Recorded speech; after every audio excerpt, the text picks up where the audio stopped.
ስታወራ ግን ጣልቃ አትግባብኝ በተቻለ መጠን። ለወደፊቱ ይሄንን ልመድ። እሺ፣ ይሄንን ትለምዳለህ።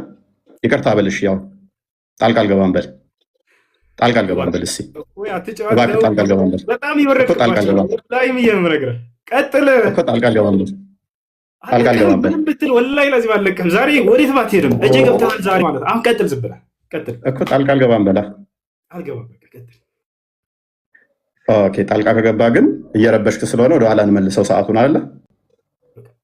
ልታፈገፍግ ነው አይደል? ወላሂ አለቀም ዛሬ ወረበር ከረባ ደቀም ዛሬ የምናፈገግ ነው የምታወራው።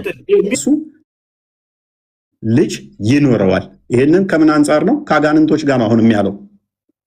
ከአጋንንቶች ጋር ለምንድን ነው አላህ እንደዚህ የተያያዘው? ምክንያት ይኖረው ይሆን? ትመልስልን ይሆን ኡስታዝ? በመረጃ እንደዚህ እያወጣ ትመልስልን ይሆን? የአላህ እጆች ቀዝቃዛ ናቸው። ቅዝቃዜ ደግሞ በደንብ አስተውሉ። ቅዝቃዜ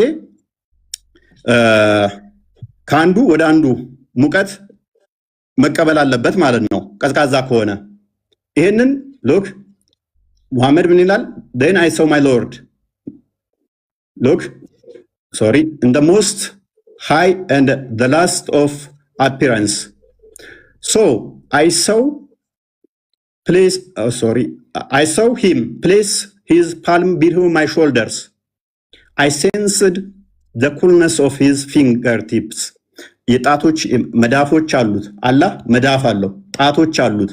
እነኚህ ፓርቲሽን አለው ማለት ነው። እንደዚህ ፓርቲሽን አለው። እጅ እንደዚህ መዳፍ ካለው ቀኝና ግራ ካለው ይካበባል ማለት ነው። የሚያዋስነው የሚያካልለው አለ ማለት ነው። የሚያዋስነው የሚያካልለው አለ አላህን ማለት ነው። ይሄ ደግሞ የፍጡር ባህሪ አይደል እንዴ ኡስታዝ? አላህ ይሄን እንደዚህ ነው የምታምኑት?